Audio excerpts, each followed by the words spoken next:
반갑습니다. 이렇게 부임부터 말씀을 전할 수 있는 기회와 또 은혜 주셔서 감사합니다. 참 이렇게 만나게 돼서 참 기쁩니다. 이렇게 또 섬길 수 있게 되어서 저는 참 기쁜 것 같습니다. 함께하는 모든 순간들 속에서 주님께서 함께하심으로 말미암아 우리 모두 참된 평안과 안녕 누리며 살아가신 우리 모두 되시길 소망합니다. 네, 오늘 본문의 이야기는 우리가 잘 아는 엘리야 이야기입니다. 엘리야 선지자는 실로 위대한 사역을 한 선지자 중 하나로 꼽을 수 있습니다. 이전에 있었던 사건을 함께 살펴보면요, 홀로 바알과 아세라 선지자와 850대 1의 싸움을 펼쳤습니다. 하나님이냐 바알과 아세라냐, 어느 신이 참 신이냐라는 것을 가리기 위한 싸움이었습니다. 아무래도 두려운 싸움이었을 것입니다. 그리고 또 외로운 싸움이었을 것입니다. 홀로 850명이나 되는 사람들과 싸워야 하니 말입니다. 그러나 결코 두렵지 않았을 것입니다. 결코 외롭지 않았을 것입니다. 왜냐하면 엘리야의 등 뒤에는 하나님이라고 하는 참신께서 든든히 버텨주고 계셨기 때문입니다. 엘리야는 이미 바알과 아세라가 아무것도 아니라는 것을 분명하게 알고 있었습니다. 유일하신 신, 유일한 능력은 오직 하나님이심을 분명하게 알고 있었습니다. 그렇기에 홀로 나설 수 있었습니다. 그리고 그 결과는 엘리야의 담대함대로 엘리야의 승리, 곧 하나님의 승리로 종결되었습니다. 그리고 그렇게 끝나지 않았습니다. 이 싸움의 끝은 하나님께서 참신이시다를 외친 것으로 머무르지 않고 수년간 지속되었던 가뭄의 종결, 비가 내려 가뭄이 해결되는 기적으로 마무리되었습니다. 물론 이 모든 것이 당연히 하나님의 능력입니다. 그러나 하나님께서 엘리야를 통하여 일하여 주십니다. 그렇다면 이제 이 엘리야의 마음의 상태는 어떨까요? 그렇습니다. 실로 내가 믿은 것이 참 진리였구나. 하나님께서는 정말 참 신이시며 참 능력의 하나님이시구나 라는 것을 분명하게 확신하는 계기가 되었을 것입니다. 또한 이제 더 이상 두려울 것도 없습니다. 이 능력의 하나님이 바로 저 남의 하나님이 아니라 나의 하나님이시기 때문입니다. 그런데요, 오늘 엘리야의 사역을 조금 더 살펴보면 그렇게 해피엔딩으로 마무리되는 것 같아 보이지 않습니다. 오늘 본문의 말씀 어떻습니까? 참 비참하지 않습니까? 그토록 이 위대한 도구로 쓰임받은 엘리야입니다. 간절한 기도 한 번에 불이 하늘에서 떨어졌고요. 또 비 소리 있다라는 외침에 가뭄을 적실 단비가 쏟아졌습니다. 그런데 바로 얼마 지나지 않아 엘리야는 도망자 신세가 되어버립니다. 왕비 이세벨이 눈에 쌍심지를 켜고 엘리야를 죽이려고 달려듭니다. 이에 엘리야는 모든 것을 다 포기한 심정으로 호렙산으로 향해 달려갑니다. 이때 엘리야의 심정은 어땠을까요? 능력의 하나님 어디에 계십니까? 왜 나를 버리셨습니까? 하나님 잠잠하지 마시고 나에게 나타나 제발 역사하여 주시옵소서라는 심정이었을 것입니다. 우리들의 인생은 이와 크게 다르지 않습니다. 우리가 인생을 살아가다 보면 엘리야가 겪은 것처럼 하나님의 은혜에 개입하심, 하나님의 놀라운 역사하심을 경험하곤 합니다. 말도 안 되는 신비로운 일들이 우리 눈앞에 펼쳐지기도 할 것이고요. 기적과 같은 일들이 여기저기서 반복되기도 할 것입니다. 하나님께서는 우리의 간절한 소망을 이루어 주십니다. 때로는 구하지 않았는데도 능력의 하나님께서 더하여 풍성하게 더하여 주십니다.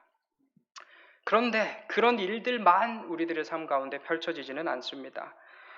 그리스도인의 삶이 어떻습니까?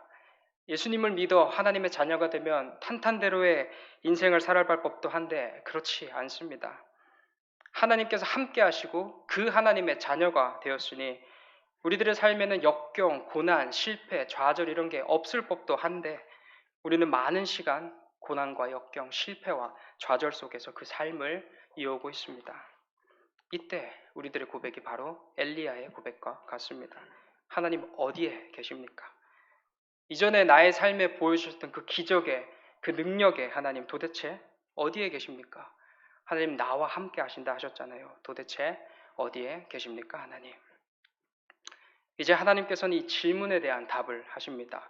우리 11절의 말씀을 보시면 너는 나가서 여호와 앞에 산에 서라 하시더니 여호와께서 지나가시는데 여호와 앞에 크고 강한 바람이 산을 가르고 바위를 부수나 바람 가운데 여호와께서 계시지 아니하며 바람 후에 지진이 있으나 지진 가운데에도 여호와께서 계시지 아니하며 12절 또 지진 후에 불이 있으나 불 가운데에도 여호와께서 계시지 아니하더니 불 후에 세미한 소리가 있는지라. 아멘.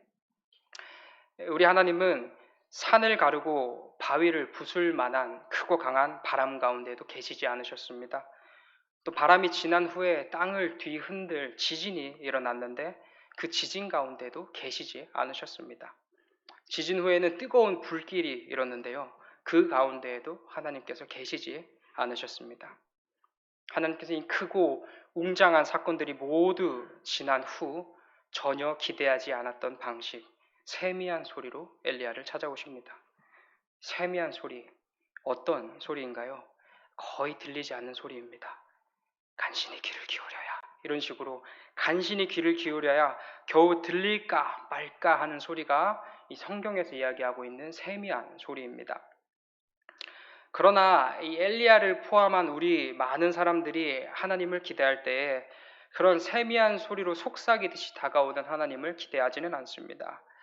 850대 1이라는 아주 파격적인 싸움에서의 승리, 또 기나긴 가뭄을 적실 단비, 크고 강한 바람, 강력한 지진, 이 모든 것을 애워 삼키는 불길과 같은 하나님을 우리는 생각하곤 합니다.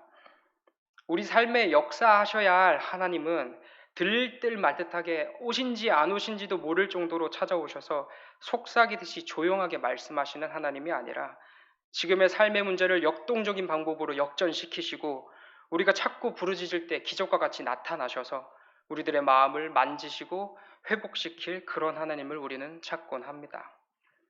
그런데 왜 하나님은 이와 같은 방식으로 나타나지 않으시고 어쩌면 우리가 때로는 기피하는 방식 또는 싫어하는 방식으로 조용하게 다가오시는 것일까요? 우리가 생각하기에는 크고 강한 바람이, 지진이, 불길이 더 강력해 보일지 모르지만 실로, 진실로 강력한 것은 바로 세미한 소리이기 때문입니다. 이 세미한이라는 단어의 어원을 살펴보면 쉬게 하다, 평온하다라는 의미를 가지고 있습니다. 따라서 세미한 소리라는 것은 우리를 쉬게 하는 소리, 우리를 평온하게 하는 소리로 해석이 가능합니다. 그렇다면 하나님께서 말씀하신 이 세미한 소리는 구체적으로 어떤 것을 의미할까요? 무엇이 우리로 하여금 참 쉬게 하며 참 평온하게 하는 것일까요? 이 문제에 대한 힌트는 오늘 엘리야가 서 있는 그곳에 있습니다. 엘리야는 이세벨을 피해서 어느 곳으로 달려갔나요? 바로 호렙산으로 향해 있습니다. 호렙산, 다른 말로는 신의 산입니다. 이 신의 산은 하나님의 산입니다. 하나님께서는 이 신의 산에서 모세를 통하여 율법을 우리에게 주셨고요. 하나님의 자녀로 살아갈 귀한 법과 질서를 우리에게 주셨습니다. 이 신의 산은 이스라엘 백성들 또 우리들에게 있어서는 정신적 지주와 같습니다. 하나님의 임재의 상징, 하나님으로 가득 차 있는 은혜의 산이 바로 신의 산입니다. 낙심과 좌절, 실패와 절망 가운데 신의 산을 찾습니다. 그곳에 역사하신 하나님으로 인하여 참 쉼과 참 평안을 누리고 싶기 때문입니다. 하나님은 하나님의 율법, 하나님의 법과 질서, 하나님의 위대하고도 놀라운 언약이 주어졌던 그 산에서 세미한 소리로 엘리야에게 말씀하십니다. 그렇습니다. 우리를 쉬게 하며 우리를 평안케 하는 세미한 소리는 하나님의 법이자 하나님의 질서이자 하나님의 언약 곧 하나님의 진리의 말씀 성경입니다. 그 어떤 역동적인 사건이 아니라 그 어떤 크고 화려한 기적이 아니라 진리의 말씀으로 하나님께서는 우리에게 역사하여 주십니다. 진정한 힘이 무엇입니까? 진정한 기적이 무엇입니까? 진정 우리를 변화시켜 나가고 우리를 회복시켜 나가며 우리에게 참 쉼과 참 평안을 주는 것은 다른 것 아닌 오직 하나님의 말씀입니다. 오직 하나님의 말씀만이 우리를 살립니다. 오직 진리의 말씀만이 우리의 힘이요 능력입니다. 오직 하나님의 말씀으로 우리는 참으로 넉넉한 인생을 살아가게 됩니다. 우리는 기적을 바라기도 하지요. 그리고 기적을 하나님께서 주시기도 하십니다. 결코 기적을 바란다는 게 나쁘다는 것을 말씀드리는 게 아닙니다. 때로는 정말 기적과 같은 선물이 우리에게 주어져야만 합니다. 하나님의 개입하심으로 말미암아 우리들 삶 가운데 간절한 기도가 해결이 되어야 할 것이며 그걸 통해 하나님께 더욱더 우리는 가까이 나아갈 수 있습니다. 그러나 우리가 주의해야 할 것은 오직 이 기적이라는 방식으로만 주님께서 찾아오신다라는 생각을 내려놓는 것입니다. 우리 주님께서 기적을 펼쳐주실 때는 주로 우리가 막 이제 그리스도인 되었을 때입니다. 눈에 보이는 어떠한 역동적인 사건으로 주님을 보다 분명하게 볼 수 있도록 하시기 위함입니다. 또 한편 우리가 많이 연약해져 있을 때도 주님께서 기적으로 나타나십니다.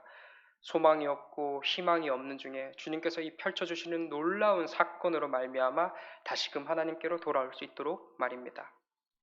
그러나 우리가 성장해서 믿음이 자라면 건강한 신앙인으로 우리가 더 바르게 설 때면 이와 같은 기적들은 점점 더 우리들의 삶에서 사라지곤 합니다.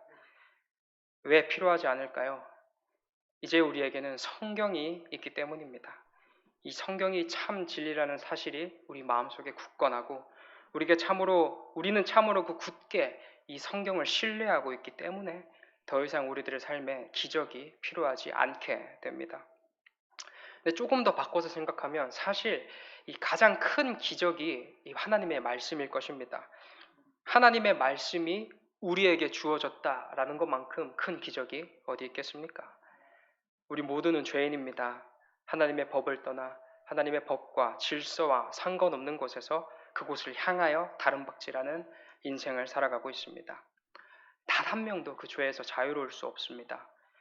죄라는 것은 하나님이란 기준에 반하는 것이며 그렇게 우리 중 단 한 명도 그 기준에 합당한 삶을 살아갈 수 없기 때문에 우리는 분명한 죄인입니다. 반면에 하나님의 말씀은 완전한 선입니다. 선 그 자체입니다. 그 어떤 악도 틈탈 수 없으며 악이 접근조차 할 수 없는 그런 선하신 하나님의 말씀입니다. 그 귀하고 복된 가장 선하고 숭고한 하나님의 말씀이 죄인된 우리에게 주어졌습니다. 죄인된 우리가 그 말씀을 듣습니다. 죄인된 우리가 그 말씀을 읽습니다. 그 말씀에 반응합니다. 결코 공존할 수 없는 선과 악이 공존하게 됩니다. 그리고 우리는 그 선으로 말미암아 변화된 인생을 살아가게 됩니다. 이게 기적이 아니면 무엇이 기적이겠습니까? 우리는 이미 우리 손에 들려있는 이 성경으로 기적을 살아내고 있습니다. 우리는 이 기적과 같은 하나님의 말씀에 힘입어 살아갑니다. 이제 우리에게는 크고 강한 바람, 지진, 불이 더 이상 필요하지 않습니다. 우리를 참으로 쉬게 하는 세미한 소리인 성경이 우리에게 있기 때문입니다. 그리고 그 세미한 소리 가운데 하나님께서 함께 하시기 때문입니다. 시편 62편의 기자는 이렇게 이야기합니다. 나의 영혼이 잠잠히 하나님만 바라며 나의 구원이 그에게서 나오는도다. 오직 그만이 나의 반석이시요 나의 구원이시요 나의 요새시니 내가 크게 흔들리지 아니하리로다. 아멘. 이것이 바로 세미한 소리가 주는 힘입니다. 우리 그리스도인들도 실패와 좌절을 겪습니다. 안 아프지 않습니다. 많이 아픕니다. 우리가 하나님의 자녀라고 하는 그 사실이 우리를 덜 아프게 하거나 덜 고통스럽게, 덜 힘들게 하지 않습니다. 우리도 똑같이 실패와 좌절, 고통을 겪습니다. 그러나 우리는 끝내 일어섭니다. 우리는 끝내 이겨냅니다. 우리와 함께하고 있는 이 세미한 소리, 곧 하나님의 진리의 말씀이 우리로 하여금 크게 흔들리지 않도록 지켜주고 있기 때문입니다. 우리는 흔들릴지언정 아주 넘어지지 않습니다. 때로는 넘어질지언정 아주 쓰러지지 않습니다. 끝내 다시 일어나 가야 할 길을 걷습니다.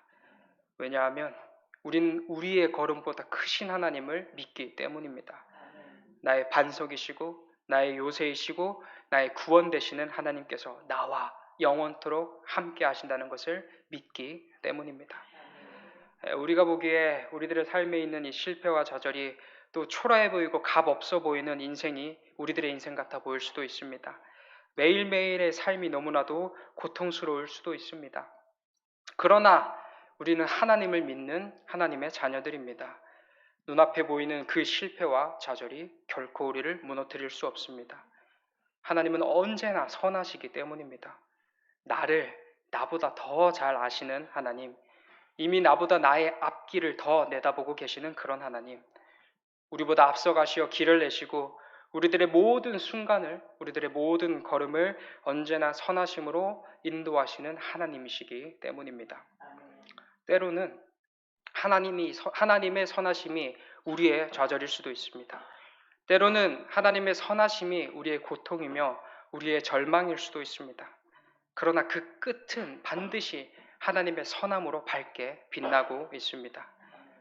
우리의 모든 길을 아시는 하나님께서, 우리의 실패, 고통, 좌절 너머에 계시는 그 하나님께서 그것들을 통하여 우리를 단련하시어 우리로 정금 같은 삶을 살도록 반드시 인도하실 것이기 때문에 우리는 그 모든 것 앞에 무너질 수 없습니다. 그리고 이 모든 것을 견뎌낼 힘이 바로 세미한 소리, 곧 하나님의 진리의 말씀 안에 있습니다. 사랑하는 성도 여러분, 세미한 소리의 힘, 곧 하나님의 말씀의 힘은 우리를 쉬게 하는 힘이며 우리를 평온하게 하는 힘입니다. 상황이 우리를 흔들고 넘어뜨리며 실패와 좌절, 절망으로 인도한다 할지라도 우리는 하나님의 말씀이 주는 힘에 힘입어 다시 일어설 수 있습니다. 크고 강한 바람, 지진, 불이 없어도 괜찮습니다. 그 무엇보다 강력한 힘, 우리를 쉬게 하며 평온케 하는 강력한 힘이 우리에게 있습니다. 이미 하나님의 말씀이 우리에게 있습니다. 인생의 시련 앞에, 절망과 좌절 앞에 세미한 소리 곧 하나님의 말씀을 찾으시길 소망합니다. 그곳에 길이 있습니다. 그곳에 진리가 있습니다. 그곳에 참 생명이 있습니다. 오직 하나님의 말씀만이 우리를 쉬게 하며 우리를 평온하게 합니다. 우리 모두 이 세미한 소리인 하나님의 말씀에 힘입어 크게 흔들리지 않는 인생, 주님으로 충만한 인생, 주님으로 만족한 인생 모두 살아가시길 소망합니다.